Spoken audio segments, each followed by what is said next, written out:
Another edition here of We Talk Fantasy, the Gozilla Media Fantasy Football Podcast. It's brought to you by our sponsors, our great people, our partners like Lily and David, fine jewelers located at their new spot at the Shoppes of Wilton.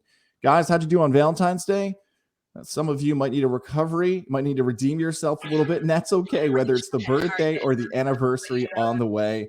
Lily and David Fine Jewelers can help you. I know from experience, the engagement ring right there, wedding bands and more. Actually, that was a wedding band. If you're watching the video, I got confused, but that's okay. Whatever it might be, you can take advantage of their stuff going on. The great deals, 2-for-1 wedding band deals always going on. Trust me, Kyle and Chet will tell you, both guys like myself who've gotten married, you can save some cash anyway along that path towards the wedding day. It really helps. Alyssa, David, the entire crew over there, shout out to Tammy as well, helping everybody make those big decisions in your life. And guys, engagement rings, they will help you. They did it for me. Trust me. Check them out on Facebook as well and visit their new location at the Shoppes of Wilton. Lily and David Fine Jewelers. And when you stop in, tell them you heard about it from Gozilla Media and We Talk Fantasy. Guys, it's official. The Rams are Super Bowl champions. Super Bowl 56. We had a great game. We had some fun scoring plays. We had some offense. Fantasy-wise, I guess we just got to give the love to the MVP. Cooper Kupp, we brought his name up more than anybody this season, and sure enough, he stands out in the big game. Kupp was unreal. Again, I mean, you look at what Cooper Kupp did, and I'll stand by. He was the NFL MVP. I mean, any and every time he ran a route, he was open. I mean, I don't care. Everybody can bash on who he was going against, Eli Apple, because granted, Eli Apple single coverage is trash. You're right. That is 100%. Don't tell his mom or any Agar. Yeah. But, I mean, Cooper Kupp, just unreal. I mean, then you look at the unreal injury to OBJ in the end of the first quarter. I still think if that injury doesn't happen, the Rams blow him out. Because there would have been no covering both of them. But they still would have ran the ball.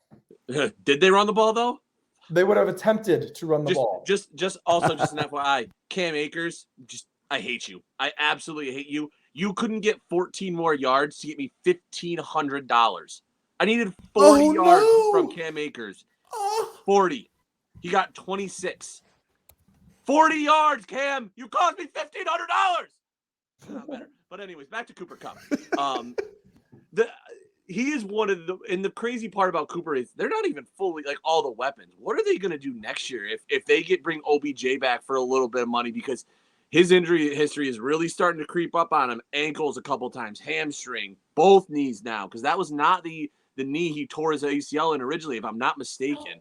Or he had the injury. I don't know if he tore his ACL a couple years ago or what it was, but when that offense can be scary. And then you had the addition of Robert Woods, who's still under contract out there. So it's going to be interesting to see what all the noise happens this offseason. McVay rumors of retiring, Aaron Donald rumors of retiring, a lot of one-year deals. We talked a little bit about it last week. But Cooper Kupp, in my opinion, deserved that MVP award. He 100% earned that offensive MVP award.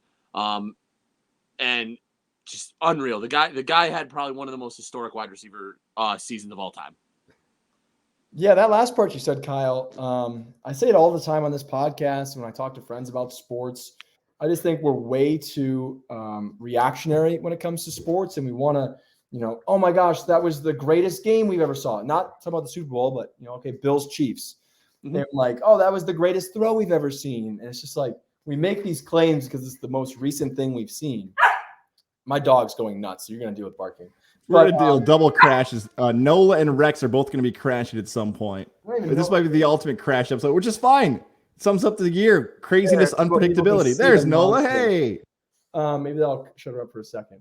But so with Cooper Kupp, I mean, it just kept getting better. He had one extra game to pad those stats, and he didn't even, break the records.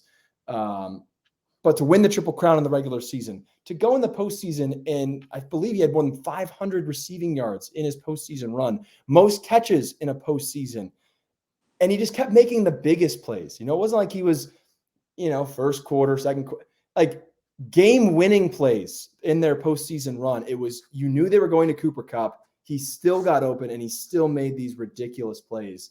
It was just nothing short of legendary. And so, yeah, Cooper Kupp, it's one of those things where some of these guys that have these monster seasons, it takes a while for the respect factor to get there, where it's like, yeah, he played great, but he's still not in the top 3.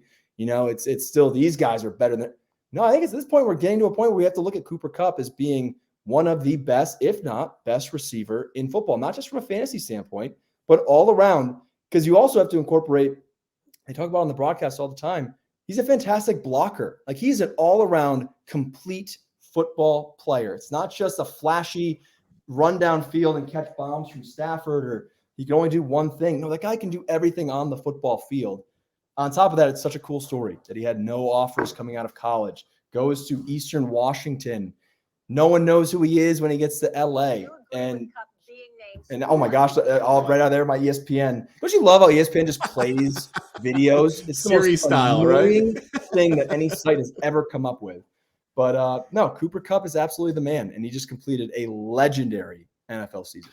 Yeah, I like that one part you had there about the respect that comes usually years over time with fantasy. Here's a great example, right? Like Christian McCaffrey had good years. Even if he gets injured, he's still considered a top back.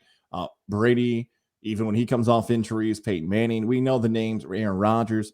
Even if statistically year-to-year comparisons may not be as great, they've had 5-8-year windows where they were considered the best. And here's the thing with Kupp, like when you compare him fantasy-wise to past number 1 wide receivers, Antonio Brown's always the first one that jumps to mind, the most recent. But Brown had a quarterback change, and Brown had a team change and an attitude change. Some would say a mental change. And because of that, even though those things were happening, people still considered in fantasy drafts to draft him because he's flat out Antonio Brown, and he's going to figure it out. We can go further back to other wide receivers who are always at the top of that. Randy Moss is the one who jumps out, T.O. and others. Like, they were always there, but there was something behind the scenes that would always give you pause of, I know they're great, but I know how good their numbers are, but right now, hopefully the offseason goes well. There is no but with Cooper Kupp. There isn't. Like, injuries, obviously, anybody can be injured. Anybody. Sure. But there is no he has already had a season-ending injury in his career. Yes. There's no but right now with Cooper Kupp when it comes to fantasy, which is the most remarkable part about it. I think what makes him so great from a fantasy standpoint is there is that reliability factor where some wide receiver ones in fantasy rely on these big explosive plays. Perfect example is Tyreek Hill. Now, yeah, Andy Reid finds ways to get him the ball, but there are games where if that 50-yard bomb doesn't connect, Tyreek Hill can put up a really low number. With Cooper Kupp and his ability in the intermediate, he's so consistent there. The play designs are great. He is a fantastic route runner, and he's got a very accurate quarterback. You combine all of that, and Kyle puts his hands up. The guy doesn't drop anything. If it gets Four all season. 4 drops all season, and I believe with like 145 receptions. And I believe 190 targets. So, like, that's the consistency factor that makes him so great, is that, yeah, he doesn't have to have a 40-yard touchdown catch every game. Like, he can do it with 10 yards at a time, and he's such a reliable red zone threat. It's just the perfect formula for having a great receiver on your team. Kyle, you hinted at, I believe, the rumors out there of Donald and McVay retiring. We know Donald's defensive, and you take team defenses. That's already understood what he is. He's arguably right now the second greatest defensive player of all time behind Lawrence Taylor when you stack up resumes. That's how great Aaron Donald is. But from the McVay standpoint, one, do you guys buy these rumors? And two, how much, if at all, does that have a huge fantasy impact maybe on the Rams in 2022 if McVay actually does decide to walk away? I don't know how much I buy McVay walking away right now. I totally get where he's coming from because he wants to settle down and have kids. And when you're coaching in the NFL during football season, and it starts in spring training, you're working 20-hour days for 200 out of the 365 days a year. Like, you're barely seeing your family. You're barely going home. So I totally understand where he's coming from, but I think he's addicted to football. You are a sick human being if you're a coach or a player, because the amount of work-life separation that I guess is a way you could put it is invalid during the season, preseason, and parts of spring training. I mean, it's insane when you look at that. So totally get where he's coming from. I'm not buying that one. The Aaron Donald one is the one that I'm most interested to keep an eye on because, like you said, it's almost like the LeBron and Michael Jordan debate. You're going to have pros and cons on each side. 1 and 2 will always be debated as best. Could Aaron Donald catch Lawrence Taylor? Maybe. Will he get all the sacks because he plays mostly defensive tackle? He's interior? Probably not. So that's always going to be the check mark next to him. Like, oh, he doesn't have as many sacks. That's what judges you as a defensive lineman. But he is there. They are extremely similar. So from Donald's side, I could see him retiring. The dude's accomplished everything. I'm sorry, Aaron. You probably deserve to be a league MVP, but you'll never win league MVP in today's NFL with quarterbacks dominating everything that goes along. So the Aaron Donald one will be really interesting to see, because what is the ripple effect from losing that captain, that guy that brings people in to keep them alive? Now, you could look at the counterpoint of, well, that defense is going to get significantly better, which might open the game for Stafford to throw the ball more, blah, blah, blah, blah. But that's all hearsay. You don't know what's going to happen. So I'm very interested to see what happens to Donald and what kind of the entire Rams team looks like next year, because there are a lot of expiring contracts on that team. Yeah, I agree, Kyle. I'd be surprised if both decided to retire. I think the Donald one would be more likely, but then you hear Donald in the parade yesterday say, let's win another one. And so then you immediately like, is he going to? It sounds like he's coming back. But the McVay one, like you said, like, he's a football nerd. Like, this guy, it is his life, and it is a lot. But give it like a week or two, and he's already going to get the itch again. And it's also like, it's not like they won this in a final attempt, like a John Elway situation where it was like, this is it, and then we're all done. There's no reason they can't repeat next year. Is it going to be easy? No. There's some really good teams out there that are going to challenge them. But if you keep that core, Stafford's not going anywhere. Cooper Kupp, like Aaron Donald, Jalen Ramsey. Here you go. Here's a question for you. How many Hall of Famers are on this team right now? Honestly. And I guess you could do it twofold. If none of them played ever again, how many are in the Hall of Fame? Or how many in the next 20 years will be in the Hall of Fame? Quickly, I would say, and by quickly, I mean Hall of Fame discussions. I would say if he's in, he's in. Donald, Von Miller, yep. And I'd put Andrew Whitworth in. So those would be 3 quick ones for me. The debates would probably be McVay, Stafford, Cooper Kupp, depending on how the rest of his career goes. Those are the 3 that would probably I'd wonder about. Jalen Ramsey. Now it's hard to argue. Heading in that direction with how many all pros that he's already gotten. Yeah, I think you hit the nail on the head with majority of those. I mean, they're I'm blanking on their name. Their other defensive tackle, who's the run stopper. He's really new. Floyd, he looked real promising. Yeah, well, I forgot his name, but he was a beast stopping Joe Mixon. Like, whenever he was in the game, there was nothing opening up. I'm glad we didn't say Stafford. Which, I mean, if they somehow find a way to win another one, it's start having that conversation.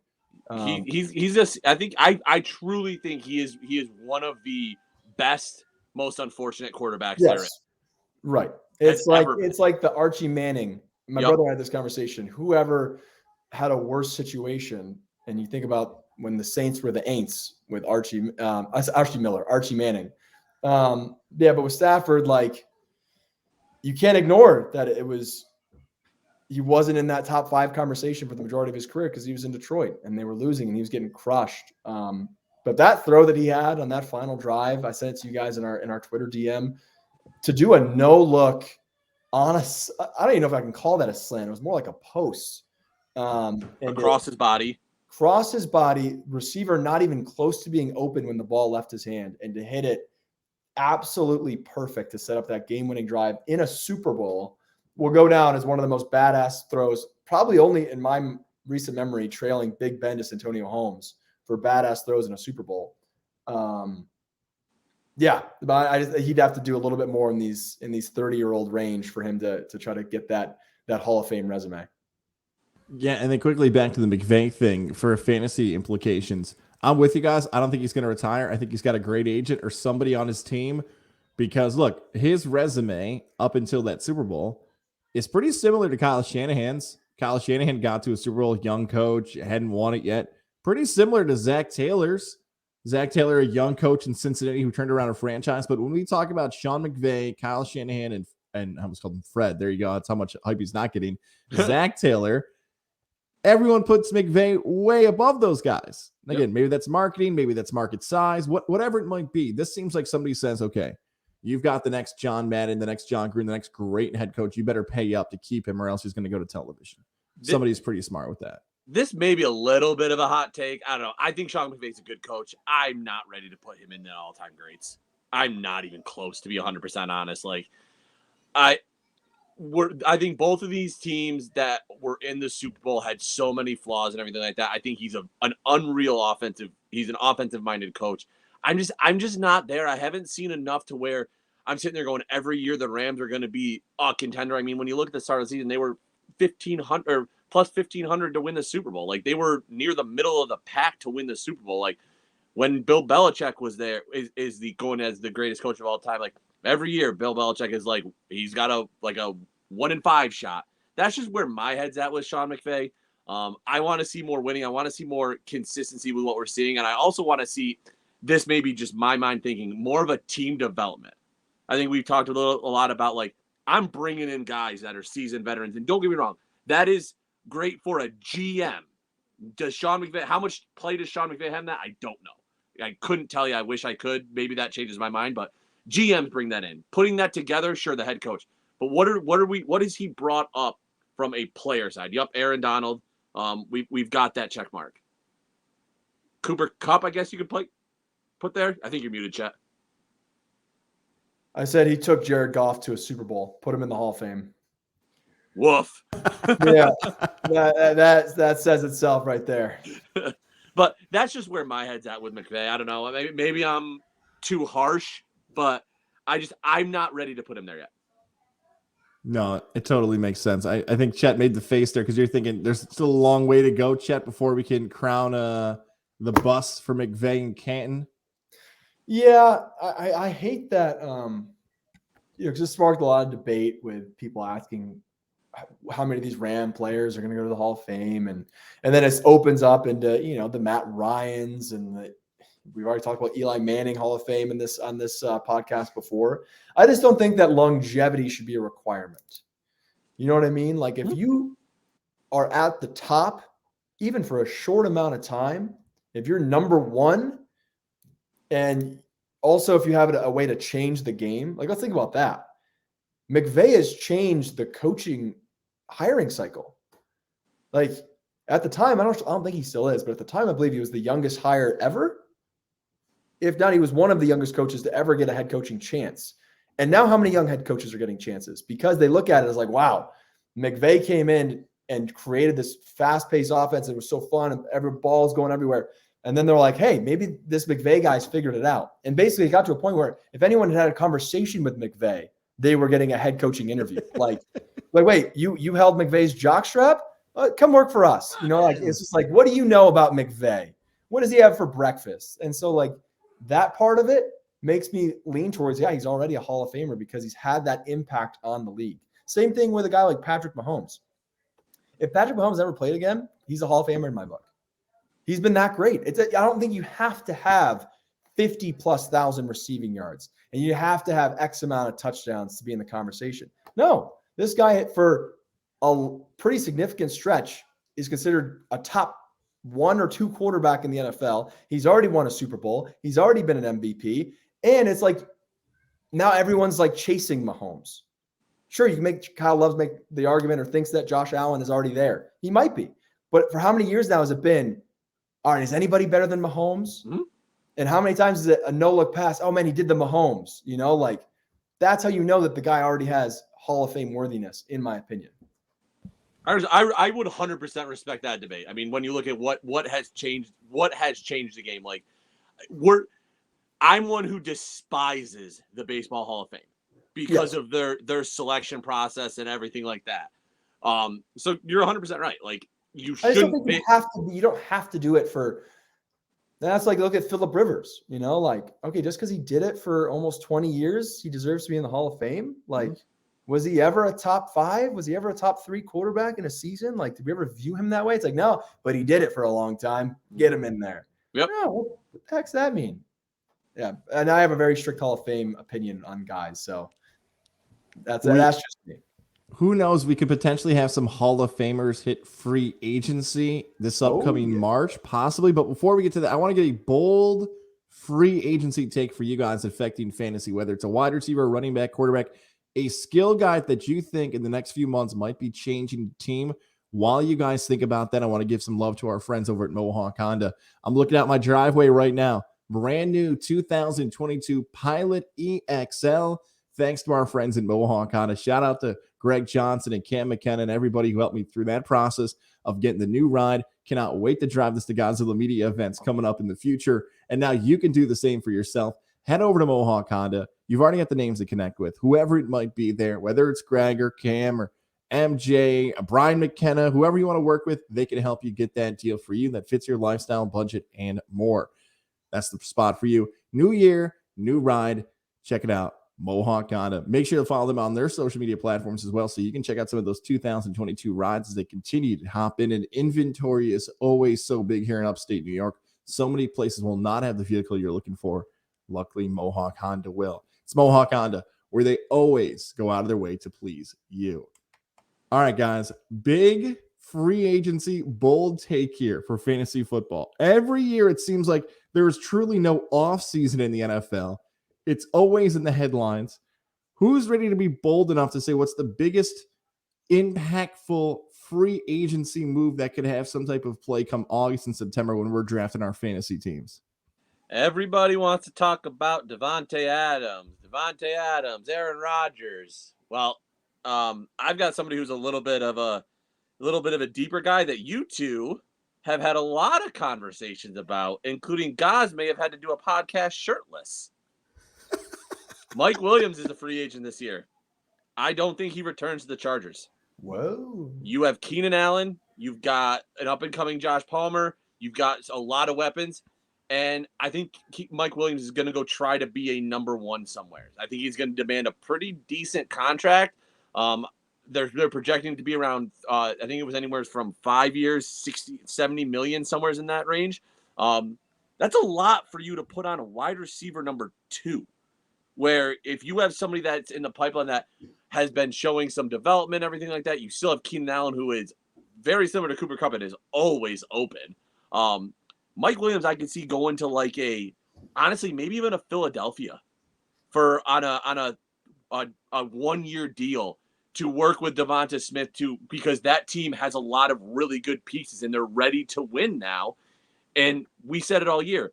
Those wide receivers in Philadelphia did Jalen Hurts no help, gave him no help. The drops, the wrong routes, all that kind of stuff. I can see Mike Williams headed there. Could he even go to a Baltimore and go try to give Lamar Jackson some support at the wide receiver depth and actually put Marquise Brown in a true number 2 role because he is not a number 1 wide receiver. He's the guy that you want to throw to 7 times a game, 5 of them being straight up the field and hoping that you get a big 30, 40-yard chunk play where Mike Williams can do everything. He struggles a little bit on the underneath routes, trying to do those routes that Keenan Allen does so well, like just getting that separation in the middle of the field. But I think Mike Williams is gonna look to go to a somewhat of a contender. Maybe even I don't know if you're gonna find a team that can give him a long-term deal. Just more of the fact that all the quarterbacks that are out there, when you look at who their wide receivers are, there are already those guys. I don't see Mike Williams leaving the Chargers to go be another number 2. I think Mike Williams is going to establish himself in a team that needs a number 1 and that he's going to become that number 1 and be a top 10 fantasy wide receiver next year. Top 10. Ooh, can we see Goz shirtless if that happens? We'll wait to see that projection come August. We'll see where the roster ends up being, where Mike Williams will maybe reset the bet next year. We'll put it like that. Okay, how about this one, Kyle? What about Mike Williams to Jacksonville? I hate Trevor Lawrence right now. I know. I have no confidence after what he showed us in year 1. But great quarterbacks have had rough starts before. And a lot, Urban Meyer, that dumpster fire. They DJ also only Park and Marvin Jones. Shit nuts. Shit nuts is my bold take. Shit nuts will continue to shit nuts. Is that a bold take? Yes, it's a great take. I like it. I'm going to go with another receiver, actually. Can I guess him? Yeah. Are you going Godwin? No. Ah, And he I was thought better too. about it, and he's obviously a big name. Injury concern scares me. He had such a great system set up with Brady. He was good before Brady, but I think it was just a match made in heaven. And with the uncertainty there, I don't know where he goes. I think a guy who's going to slip in a lot of drafts because he was so bad. Ooh. I think this guy returns to top 20. I don't Michael know. Thomas? No. Ah. He's not going anywhere, in my opinion. I guess doesn't have to be a guy leaving, but I think Allen Robinson resurrects his career. He's not going back to Chicago. Justin Fields had much more of a preference for Mooney, and it was a good one. But let's get him in an established system with an established quarterback for the first time in his career, and see if Allen Robinson, at age 29, he's getting a little bit up there in wide receiver years, but if he's able to land in a productive offense, I think Allen Robinson could be the steal of a lot of drafts next year, because everyone's going to remember how bad he was. He's not going to be on a lot of radars. It's like Allen Robinson's washed. I think he still has some football left in him. So I think Allen Robinson next year will be a top 20 receiver. Where do you think he goes as a number 1 wide receiver or number 2? I think he's going to be a number 2. Gotcha. I think he's going to be a guy like – not that Sammy Watkins was great when he went. Terry McLaurin, Allen Robinson. What are you thinking? Like something Washington, like maybe? that. Something like that with a wide receiver one that needs help. You know what I mean? Like with an offense that can support, which most offenses in today's football can support 2 receivers. But there are ones out there that it's a big drop off to the number 2. So it's almost like a 1B kind of thing, where it's like similar type of targets to the wide receiver one, but maybe you don't get the double coverage anymore, and you're not getting. And again, it just comes down to he needs a quarterback that can get him the ball. You know, like you can't deal with a quarterback that has accuracy. He's a very much possession receiver. It's got to be an accurate throw, and then let him go make a play.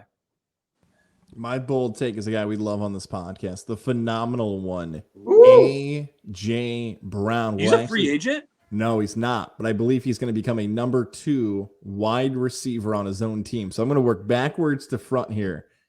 I believe Devontae Adams is going to Tennessee because Aaron Rodgers is going to Tennessee. And hear me out on this one. There's a report coming from ESPN there in Nashville that Aaron Rodgers is buying a house in Nashville. Now, that report came about a week and a half ago. Now the news is that his now ex-fiance, Shailene Woodley, and him are breaking up. Why are they breaking up? They bought a house. Wait. Something's not adding up here. Did Shailene Woodley not want to move to Nashville? Who the hell doesn't want to move to Nashville? Nashville's one of the greatest cities here in the United States of America. Why wouldn't you want to go to Nashville? So you're telling me she doesn't want to go to Nashville? Something's going on there. So my theory is that Rodgers does not want to go to Tampa because that's Brady's legacy. He doesn't want to go to Denver because that's Peyton's legacy. He doesn't want to retire because he doesn't want to be overshadowed. A lot of ego stuff here with Rodgers, which we know he cares about. He doesn't want to retire this year because it was Ben Roethlisberger's time and Brady's time. He wants his own time to retire, have his own talk. He goes to Tennessee. Imagine the Titans with Aaron Rodgers, Devontae Adams, A.J. Brown, Derrick Henry, 9 sacks against the Bengals on defense. They were already the number 1 seed in the AFC. I feel like Aaron Rodgers is going to Tennessee because we've talked a lot about Ryan Tannehill. Could you imagine how much better the Titans would have been if they make that upgrade? We saw what the Bucks did, right? Now is starting to sweat.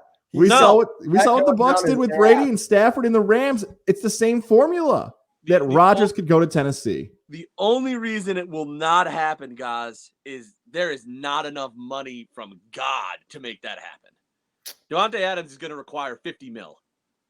He's going to give me $50 million. I'm going to quit. That's an exaggeration, but you think you're going to be able to pay Rodgers and Adams, deal with $19 million dead cap space from Tannehill, because I don't think you would keep him around. I wouldn't think. Nobody's going to take that Ryan Tannehill contract, similar to the Jimmy G contract. It is ugly. He's due like $38 million. I don't see how it happens. I don't think you have the money. Man, they're magicians. They find ways to get sign-on bonuses. Hey, Devontae, come on. You get at sign-on bonus. At this point, Rodgers money doesn't matter. You know, it might have mattered in Green Bay out of a respect thing, but you know, if it's going to be a 1 year, hey, let's just go try to win a ship. And you know, Vrabel gives him his testicles and says, like, this is a down payment for our Super Bowl. Yeah, I've learned I no longer care about the salary cap because these GMs just work magic and they rework things, and they do signing bonuses for the whole damn team, and they all go get pizza. Like, I don't know. They find a way to just like create this money and to find space, especially when it's a guy way later in his career. Like, if it was trying to sign Patrick Mahomes at age 30, I don't think so. Aaron Rodgers at almost 40, they can find a way to get that done, especially because I could totally see Davante Adams becoming the next Rob Gronkowski and refusing to play with any other quarterback. I know there's a bigger age gap there, but Davante's like, dude, I want to play with Rodgers. I've played with backups in Green Bay. I want to play with Rodgers. Like, I only want to play with him. And so, again, finding a way to make that work money-wise, they could probably do it. The one place I don't want I could care less about Tennessee. Whatever. Tennessee is choke city. They have yet to win a meaningful game in the playoffs. I don't want to see Davante go to the Chiefs. That is the one thing I do not want to see, and I don't know why. I keep on like looking at free agents, and I'm like, oh, Davante Adams, he's gonna go to the fucking Chiefs. It's gonna happen, and I'm gonna just lose my goddamn mind if it happens. I will probably break my TV because I'm sorry, I don't care how good of a defense, how good of a quarterback you have, how good of anything.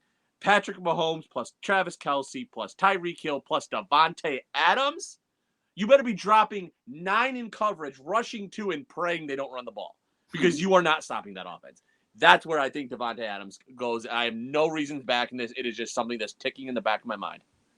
I think we've all agreed that Green Bay is not to stop there. There's a report out there that Green Bay said they were going to be more aggressive and do whatever it took to keep. None of us believe it. It's like the girlfriend who said, or the boyfriend, or however you want to do this, I'm going to change. I swear I'm different this time. No. You had 15 years. Yep. To add to Rodgers. And now we're going to believe you in year 16? There's not a chance that's true. Absolutely not. All right, let's get into the Johnstone Supply and Troy mailbag. A little halftime question here. I like this one, but before we get to it, Johnstone Supply and Troy is helping you in these winter months. Write down this number, 518-272-5922. Whether it's your friend, your family, it could be you. Your furnace, your boiler, you have something happen in your basement, you had no idea what's going on. To get out of that dilemma, you call this number, 518-272-5922. They will give you the best advice that you need. Shout out to our guy, Tom, by the way. Welcome to the baby girl. Very recently, shout out to him and his wife and everybody for welcoming them to the family. 2% off John Goodman Furnace. That's right. Furnace and boilers are on special right now at Johnstone Supply and Trade. But just by you listening to We Talk Fantasy and you say, I want a John Goodman Furnace, we don't know if that's even legal, if we can promote like that. But they told us we could, so we're going to 2% off if you say the word John Goodman Furnace when you're making the upgrade at Johnstone Supply in Troy. Visit them on 6th Avenue in Troy, where if you're working on a winter project, you need some tools, competitive prices, just like anybody else here in the capital region. So get the prices for your winter projects. You've got the boiler, the furnace, and anything that ever goes wrong in your home, they can help you through it. It's Johnstone Supply in Troy, helping the capital region and more. Also on Facebook as well for updates. 2% off John Goodman Furnaces. And Tom did not win our fantasy league this year, so that's a great thing too. Johnstone Supply in Troy. We got this tweet from Daryl. Roger Sherman, who is a blue check mark on Twitter, tweeted out, everybody born between 1985 and 1995 saw the Super Bowl halftime show lineup. It was like, sweet. Instead of doing a show for old people like the Rolling Stones or Paul McCartney or The Who, they did one for us young people. And then 10 seconds later, it hit us. Daryl wrote, this lineup is straight fire. We all are old. We get it. It is what it is. Guys, age. Is it true? Did we all get old watching Dre and 50 and Mary J and Snoop? And thank goodness Kendrick Lamar was out there. How did we feel? A non-fantasy question about the halftime show this year. First, I would just like to point out, I actually have Roger Sherman blocked on Twitter. Actually, maybe not blocked. Maybe I just unfollowed. I followed him early on. He is, no offense. Let it rip, I Chet. don't want to be. Get her like Holly Rowe. Get her like Holly Rowe. I played the fifth. No, he's my least, and you guys know this. It's my least favorite kind of sports style. It's just constant snark. And I just think that just gets so old. Like there's a time to be snarky, but it's just a lot of social media. It's just like, how can I be snarky? How can I make this snarky? And it's just like, it's overload. It loses. If you're always that way and you're always sarcastic and you're always poking fun at things, I don't know. The bit runs out. It has a shelf life is what you're talking about. It's just like, it just gets so old and just repetitive. And it's the same thing when certain tweets become trendy, like I'm trying to think of an example where it's like, sports, like a big moment happens in sports. Absolutely like, oh my God, sports. Yeah, absolutely no one. That's another one. Yeah, those ones. It's just like, okay, it was funny for like a day. And now it's just a year later, we're still saying the same things about the same things. So yeah, that's my first. I did see this tweet from actually Sherman. So maybe I didn't block him because someone must have liked it or retweeted it. Me. It was you. It probably was. It was me. Guys, for putting him back on my timeline. But no, it's so true because like we've all had that moment where they picked a Super Bowl lineup and you're like, ugh, my mom's excited about this. Like this is gonna suck. And this was that moment where like once I saw the age of the artists performing and they're all around 50, I'm like, and I'm not saying 50 Cent, 50 years of age. I'm like, damn, I didn't know Snoop was 50. Like, sheesh. Yeah. And so it is that moment of like, it was all nostalgia for us back in our high school days or college days, listening to these guys. And yeah, the younger generation, not the younger generation definitely knows who these people are. But for us, it's just, it hits a little bit different, like, it takes us back to a moment, to a different era when we were younger, and drinking out of red Solo cups and stealing our parents' beer. Like that age that younger kids are not going to understand.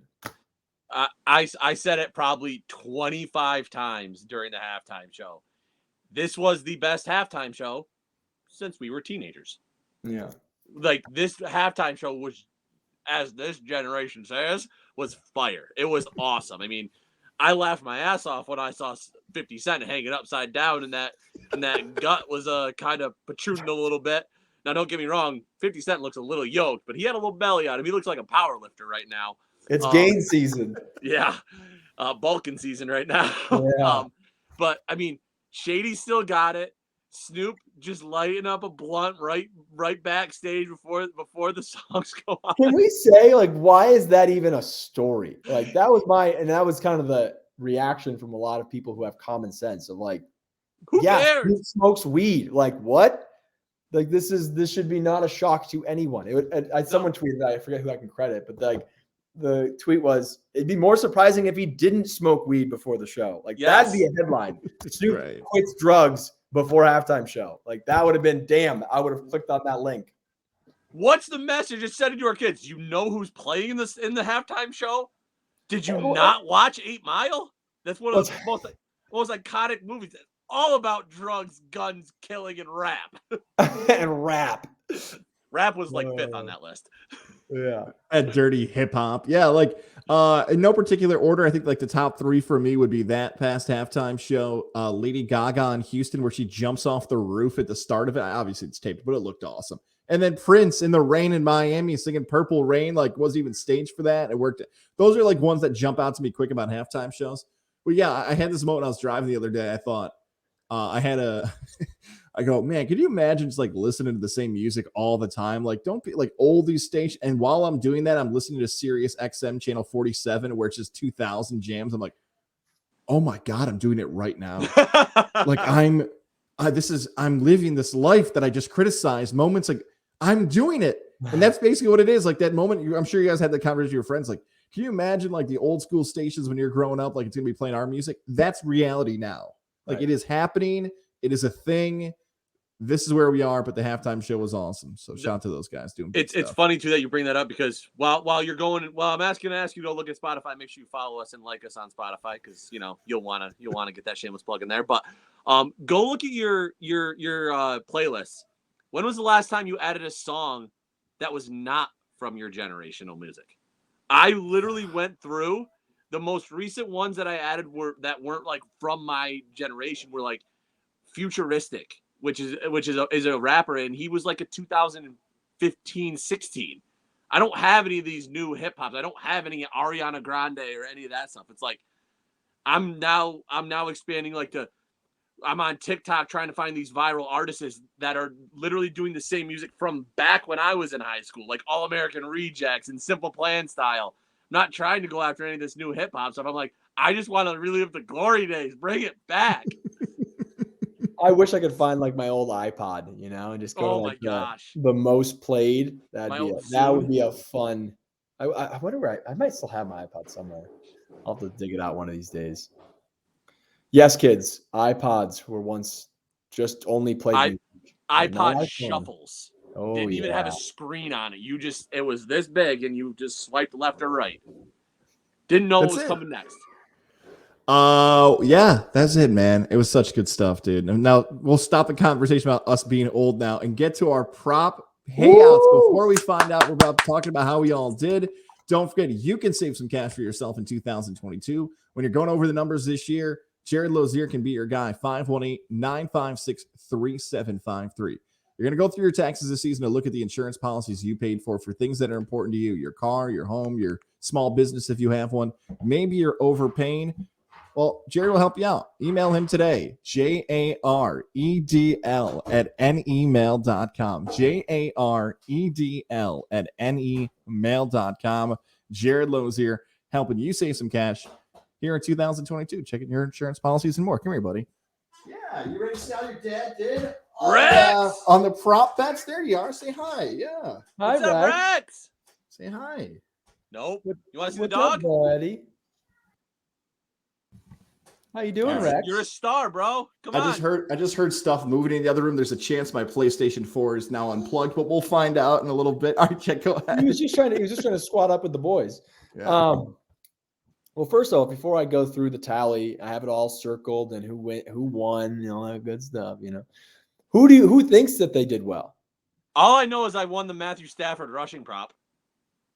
I know I did. I'm pretty sure I did really well because I know for the one I did with Levac, we do one like traditionally at the end of the year. He won 2 extra plays. I went 4 for 5. I got to pick any prop I wanted.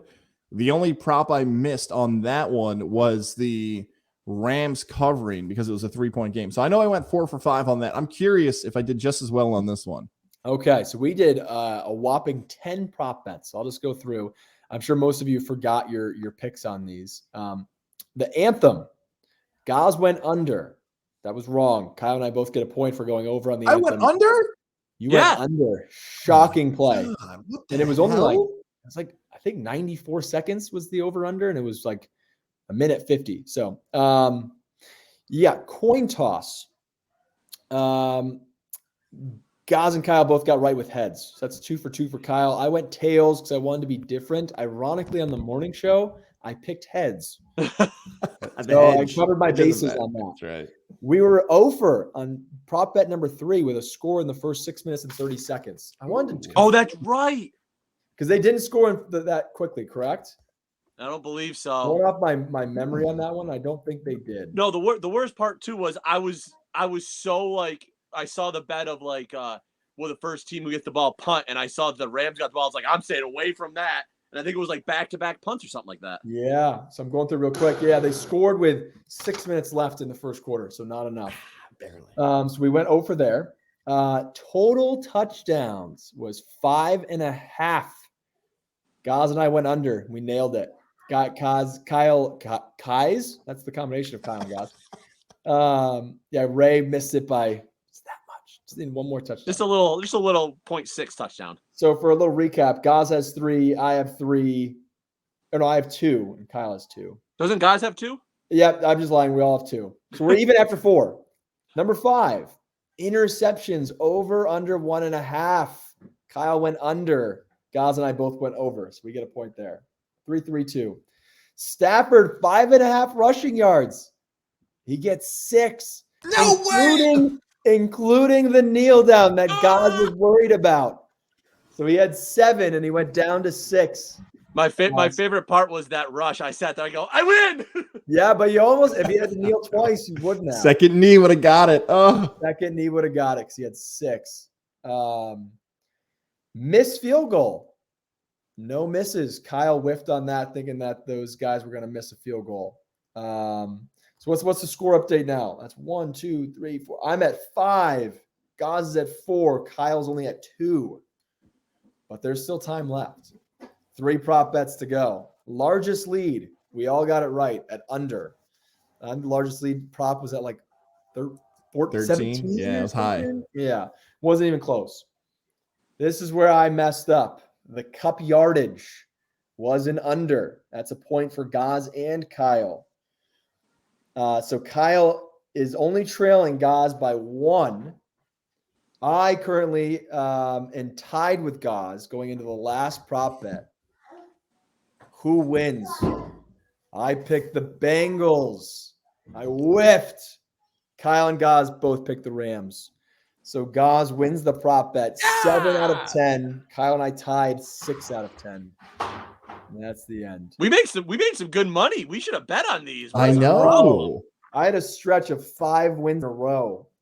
And then I got greedy with the cup. So you and I have to split a barbell, right? That's correct. Yes. Hey, it makes me feel a little better. It'll be half the price.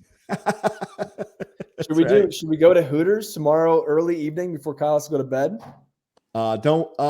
Tomorrow? Possibly. You guys let me know. I'm never gonna say no to I Hooters, would prefer like the second week of March because I'm transitioning back to a normal, well, not a normal, but a semi-normal person schedule back to Tuesday through Friday. So well, when do you usually go to bed on Fridays? About the same time as everyone's your personal information. About at the same time as you. I try to be in bed by like 7 or 8 o'clock. Oh, I go to bed at 6 to 7. Yeah.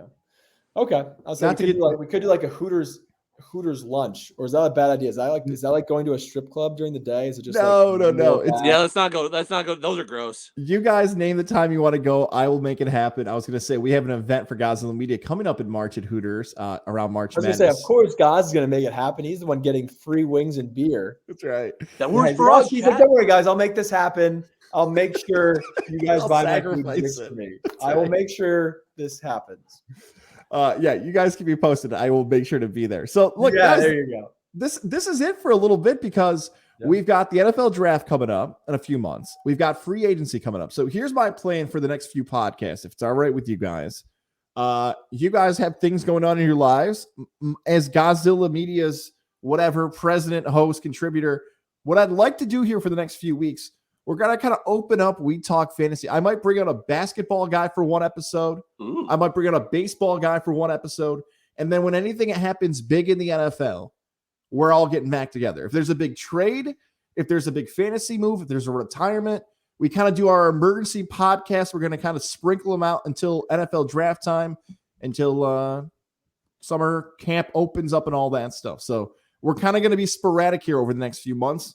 Nola and everybody else will do their thing. So that's kind of the plan if you guys are cool with that, unless you guys want to keep going. But I think that's the cleanest way to do this here over the next 2 to 3 months. We may even be also able to tell them we may be trying to plan some things for maybe even a live episode or something along those lines. So make sure your notifications are turned on. Make sure you follow us on Twitter, all of us. But just I'll throw that in there because nothing's official yet. We haven't locked down the contract. Make sure you follow Nola on Twitter. That's fact. That's great. All right, guys. I'll catch you again very soon. See ya. See you in the offseason, boys. See ya. I missed you football already.